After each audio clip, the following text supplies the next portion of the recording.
Welcome, everyone. Welcome to Current and Future Leaders. Thanks so much for joining us. You are listening to an episode of The Big Idea. I'm your host, Jason Seymour, and I am the spokesperson for the U.S. mission to the Association of Southeast Asian Nations. Thanks so much for joining us. We started this show because we wanted the opportunity to talk to Southeast Asian leaders, many of whom have been involved with U.S. government programs, and we have one special guest for you today who has done exactly that. Let's bring her in. Welcome to the program, Shaima Misli. Hi, thanks for having me. Hello, there you are, Shaima. Thank you. Thank you for Hi, Jason. joining us. So excited to talk to you today because this month we at the US Mission are very focused on the environment and in Mm-hmm. particular water, oceans, rivers. We have a very special conference coming up next week, the Our Oceans 2022 conference, in which will be the Yes. US government and partner nations and ASEAN member states will all be getting together and talking about the oceans. So I want to talk to you today about a very special location in Brunei called Kampung Ayer, and we're going to get to that Yes. in a moment.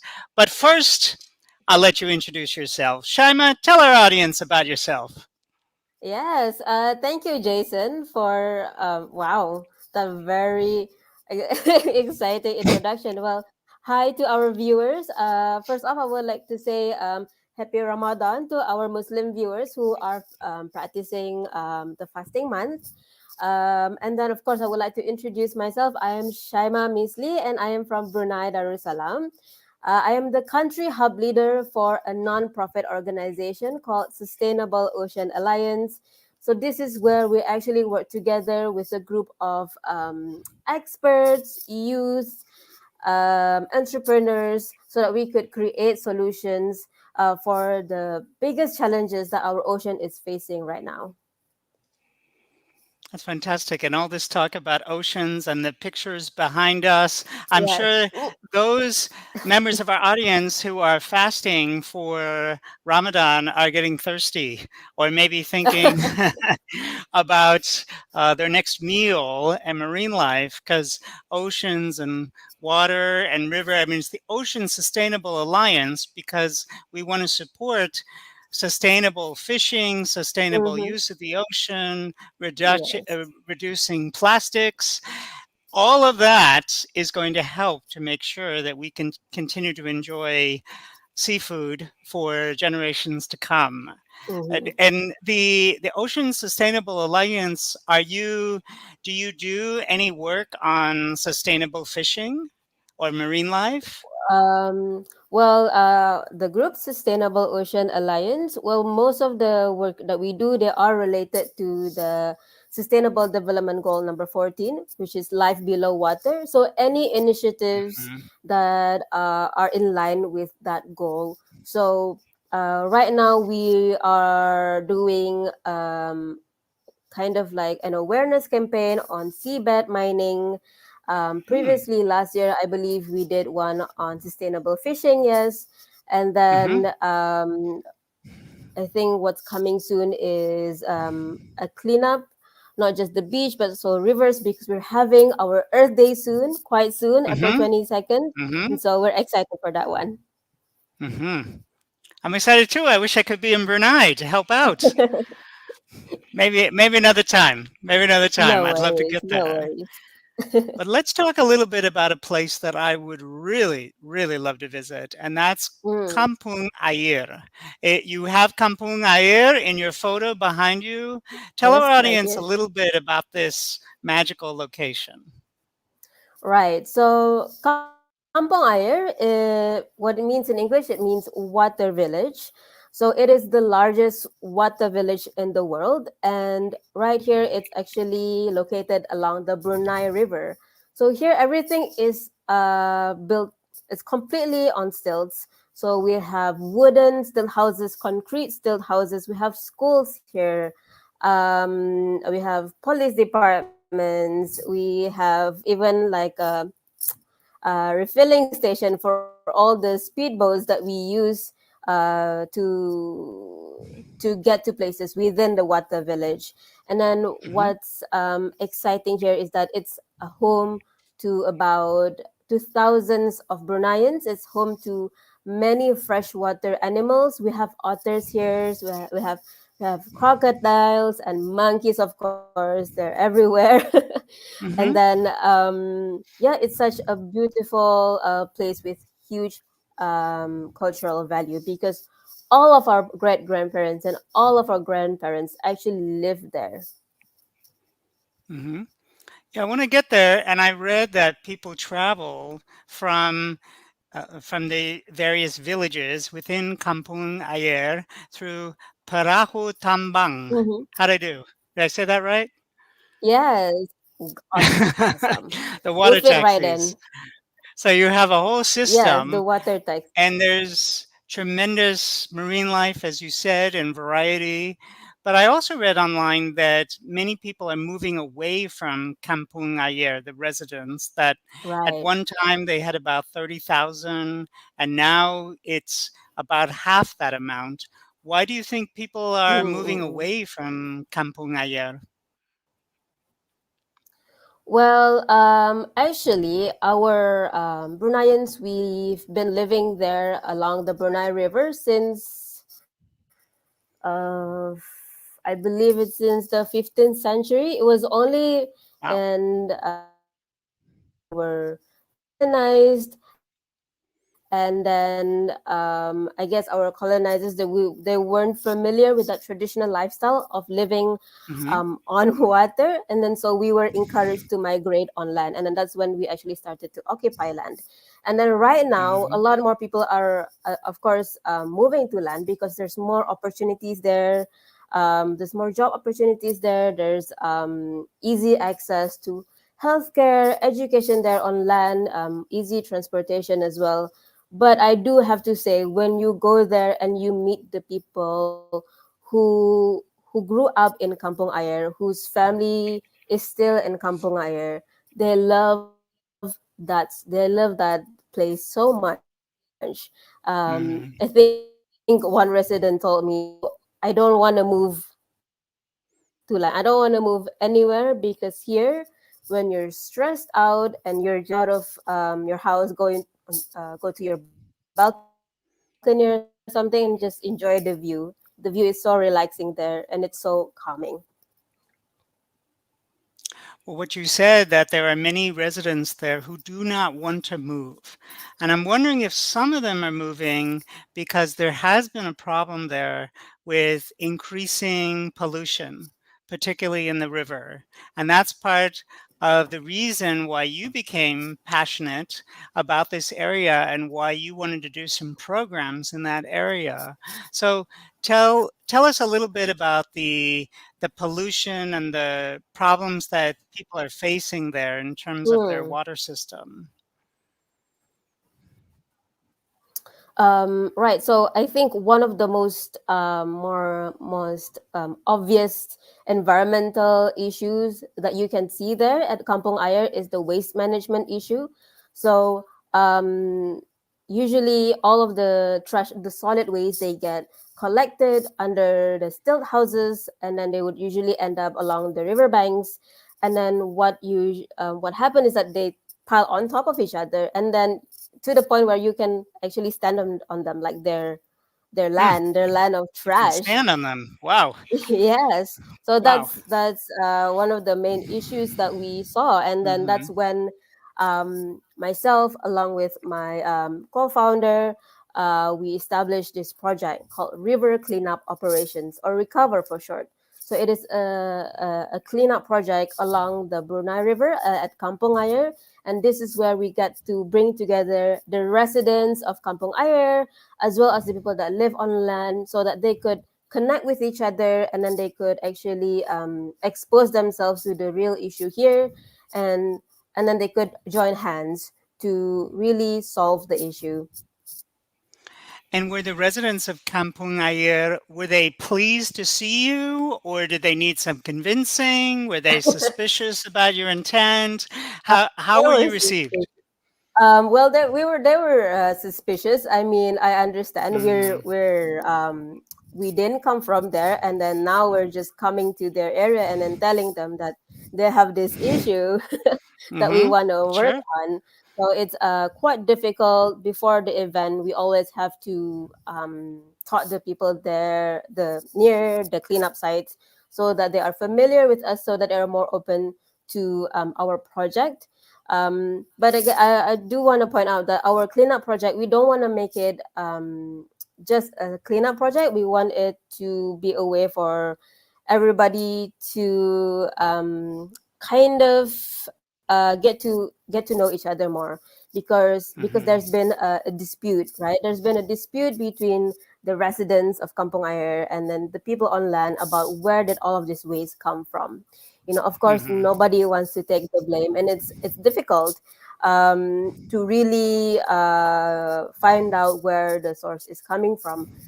So that's why we created this recover project as a way to create that connection. So we actually asked our volunteers to knock on some doors, just ask all the residents questions, learn more about their stories, and just build that deeper connection, so that now they have that more sense of appreciation towards what they are working on. That's a really effective tip, if I'm understanding correctly, that you didn't spend a lot of time on saying it's your fault or it's your fault. You tried to get Yes, away from that and just have these various people, various communities get together, get to know each other, hopefully become friends, and then think oh about how they could work together to solve this problem that's affecting everyone. yes. Hmm, that's I fantastic. believe it was years ago. Someone who I consider as my mentor. She introduced to me this theory. She said it's called the theory of love. So this theory is quite simple. It has two postulates. The first one is when you love what you do, you become very good at it. And then the second one Hmm. is when you love something or someone, you become more inspired to protect him, her, or they, or it. And then that's exactly Hmm. the kind of emotion that I want to create with my projects, because I don't want to just tell them about the issue and how we can solve them. I want them to actually fall in love with what they are saving. I love that point, the theory of love. And you touch on Yes, something that's really important as well, that if you want to change people and change behaviors and have people working together to solve problems, it mm, can't just all be about the mind. You do have to touch yes, people's hearts. They have to be yes, passionate about what they're doing. They have to feel strong emotions. They need to yes. understand the complexities in their mind, but they need both. That's an Yes, excellent point. because The theory of challenges are love. gonna arise, and well, that love is the one that's gonna keep you stay on that lane. Hmm. Very exciting. Hmm. I'm going to be thinking about that line for a while. But Oh, I do want to take a moment to say, anyone in the audience, if you're listening to this program now, whether you're listening live or you found this video later on YouTube or another social media platform, feel welcome to put a comment below or a question. Even if you didn't reach us for the live show, we can always respond to your questions later, and Shaima would be happy to provide more information about this absolutely, program. yes, So I know that you have provided us with some photos. So I'm going to ask my yes, assistant to start bringing up those photos. Let's check out Kampung Ayer.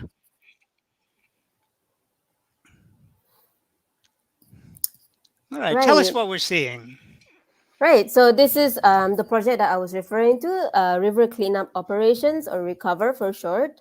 When you can see here, this is actually from our latest one. The cleanup site that we did was called Pekan Lama, or Old Town in English. So it's the first commercial site in Brunei, and this was where our great grandparents actually went for shopping, or sell goods to make a living for their family. And then, so we brought our volunteers here. We told them that story about how our grandparents actually went here to hang out with their friends or to just, go shopping. And then again, we want to create that that connection with the cleanup side, so that our volunteers feel more inspired to protect it, to conserve it. And then, so here you can see the stilt houses that I was referring to.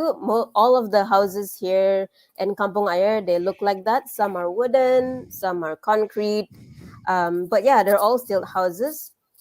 Here, the water is not that high, so our volunteers were able to go down, collect some trash underneath. Yeah. Hmm. And they're beautifully painted. Are many of the houses in Kampung Yes. Ayer painted such as these are?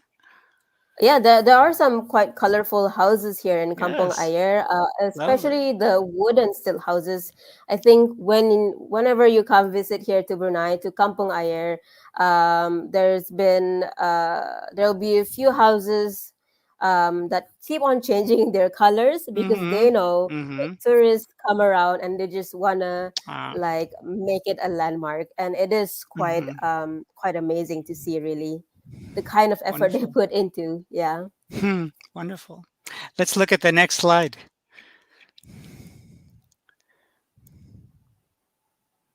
Yes.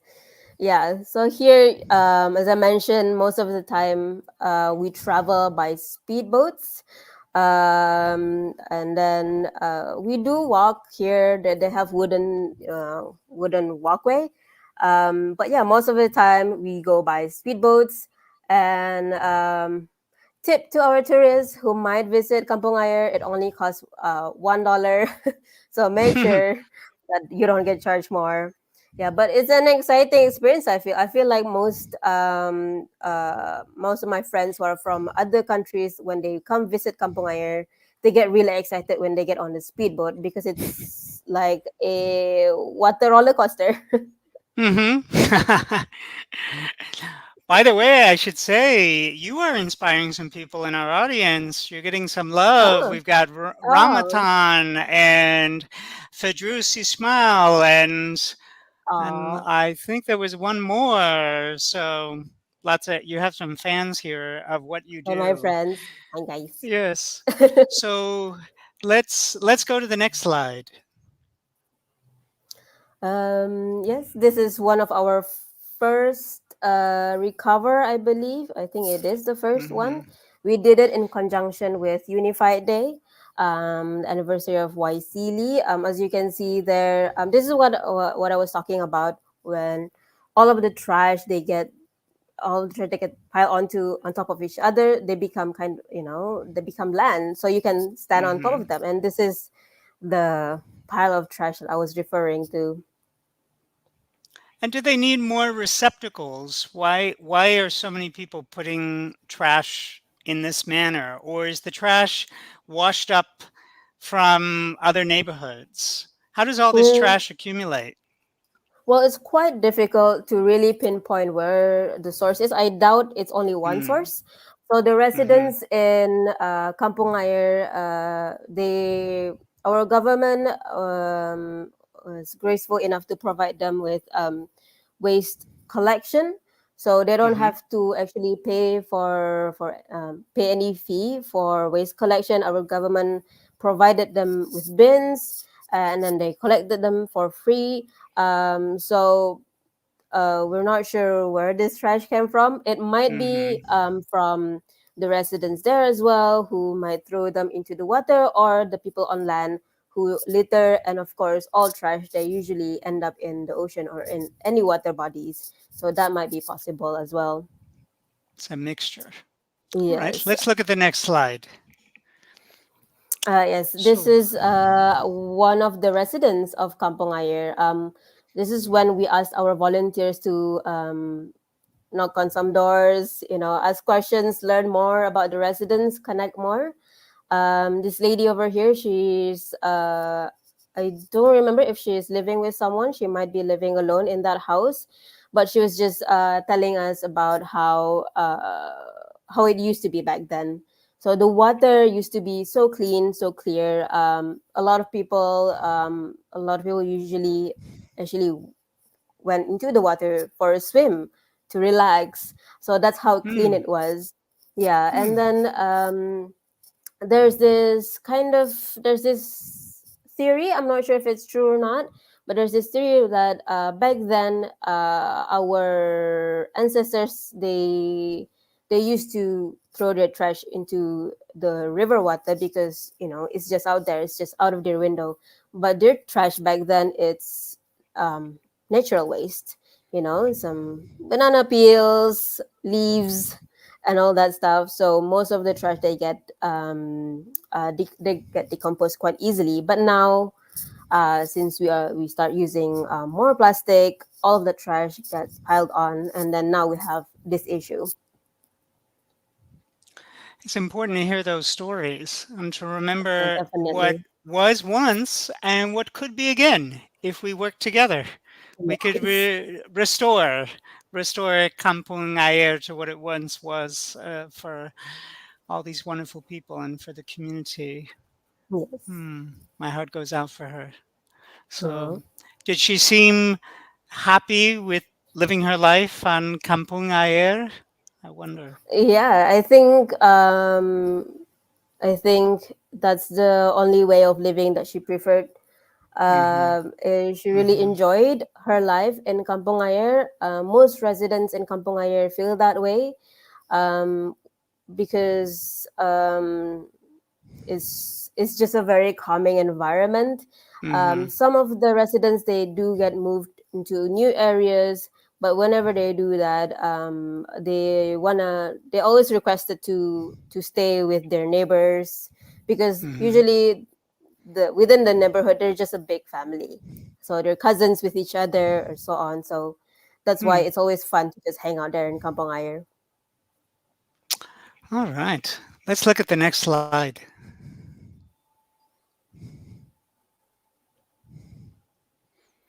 Oh yes. And your Again, cleanup. this is, yeah, our cleanup. This is the riverbank. Hmm.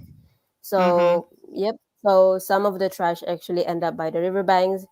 Um, I think I think if I remember correctly, it's during this cleanup where we actually found a refrigerator and I Wow. don't know what you call that, like a baby walker.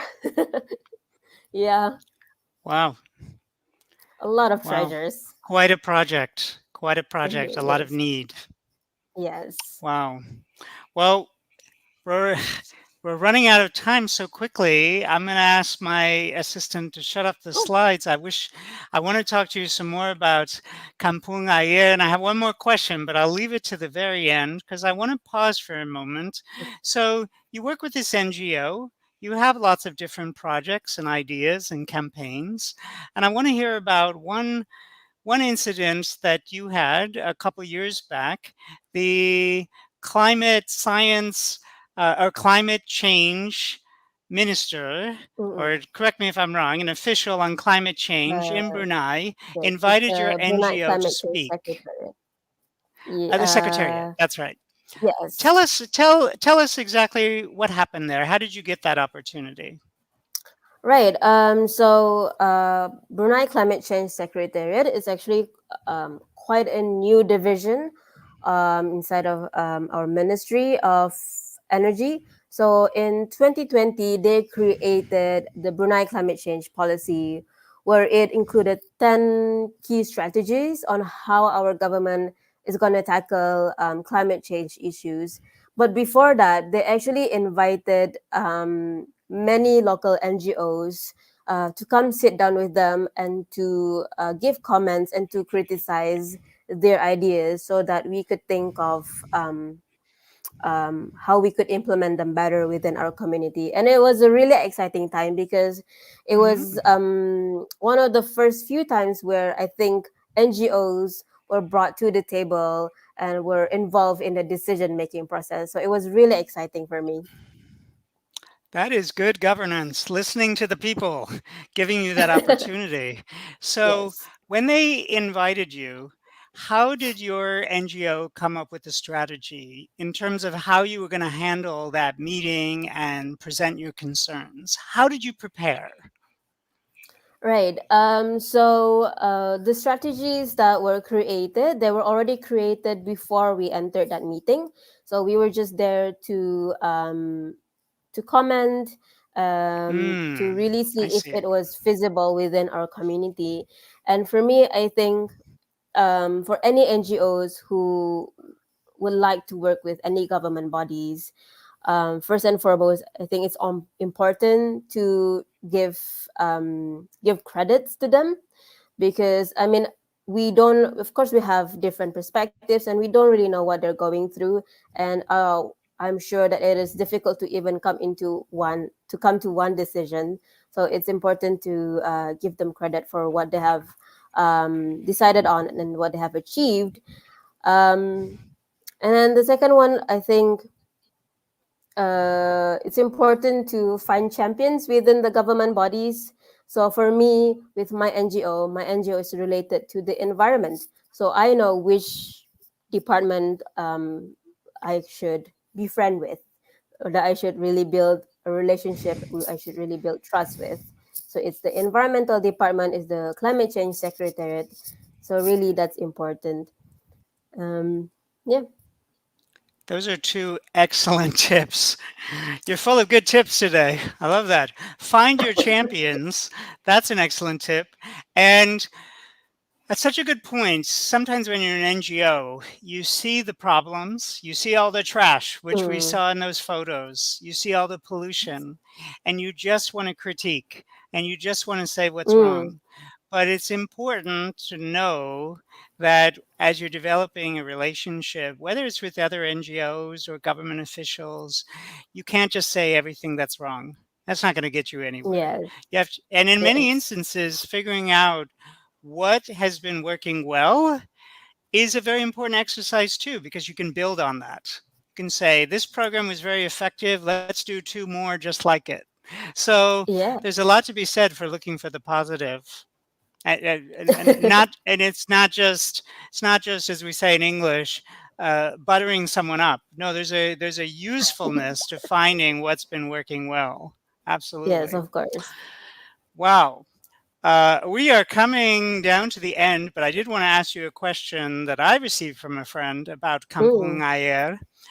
Do they use smartphones? Do they have Wi-Fi? How modern are they? Well, they do use smartphones, and we do Mm, have Wi-Fi there. It was only I think it was 5 years ago or so. That's when our government started to develop our Kampung Ayer. So I think I'm just gonna go down here in my background on this side. I think you mm-hmm. can see the more modern looking houses. That's the one that Yes. they developed. So that's Mm-hmm. they're concrete, but they're still stilt houses, and then on the other side they're wooden stilt houses. Um, I would say that they are modern. The only thing that I believe that could be improved on is safety, because of course um, they're walking on water essentially, and we just need to make sure that everybody is safe, everything is well lit, everybody has access to transportation. But yeah, everything is quite modern. We have Wi-Fi, we have events there actually. We have weddings Fantastic. there, yeah. And maybe some people have some blogs or Instagram pages so people can see more images of the community there. So, my last question is, some of the people in the audience may be really excited about your NGO. They may want to Mm. get involved. They might be concerned about sustainable oceans. What's up next for your NGO? What volunteer programs do you have going on now? How could people get involved? Right. So I'm more than happy to create collaborations with anybody within Brunei or outside Brunei. I'm happy to talk about collaborations. You can always reach us on Instagram at SOA Brunei, or on Facebook, Sustainable Ocean Alliance Brunei. Right now, we have actually just completed a program called Advocacy Camp. That's where I believe 22 youth, they learn more about marine conservation. We brought them snorkeling again so that we create that kind of that amazing experience so that they fall in love with it, and then now they have their own projects going on, and we are supporting that. So one of their projects is kind of like an amazing race inspired.